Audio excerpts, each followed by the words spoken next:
Earlier today, the Washington Redskins made an announcement to retire the name Redskins. So what does it mean in terms of imaging, marketing, and branding your sports team? Joining us now to talk about that and a whole lot more is Christina Daves. She's a public relations specialist. So I'll ask you, what are the pros and cons of a name change? And there's other teams that might face the same scrutiny that the Redskins got. What's your thoughts on that? Right, and I'm a lifelong Washingtonian, so this touches very close to my heart as well. Pros and cons, you've got a team that's been around for 87 years, a very loyal following. People follow that name. That being said, I think it's time. They've been trying to get this done for a while. There are so many. I actually put it on my Facebook group today just to get opinions from these are my friends, not my business Facebook page, because I'm in the DC area, and it was so torn.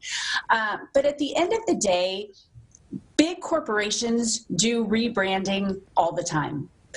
So this is just going to be a rebranding of the Redskins. We've seen it in DC before. We had the Washington Bullets.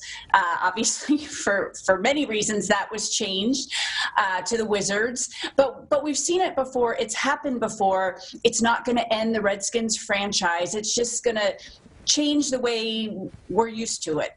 Okay, we've got other sports franchises across the league. You've got some hockey teams, the Blackhawks. You got the Atlanta Braves. You got the Cleveland Indians. Do you see the same scrutiny going towards those teams? I think it's going to happen. I think the Redskins were the biggest ones, to start with.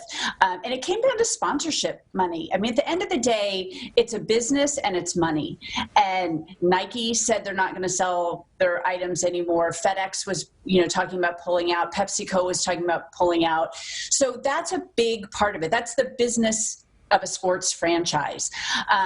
But again, if these, are names that are offensive to Americans, I mean, Native Americans are Americans, we've got to change it. We really do. We've got to listen to them. This is not brand new. This didn't just happen a few weeks ago. This has been an ongoing debate across the board with all of these teams. And I think it's time. I think it's time to make a change. And as I talk about money, you've got to think of the next generation coming up. And I have a 20-year-old and a 22-year-old, and they're very socially conscious people. And these are your spenders, your up-and-coming spenders. So these teams are going to have to think about that. It'll be an interesting story. We'll see how it plays out. That's my pun on football there. But thanks for your time today. Great. Thank you so much.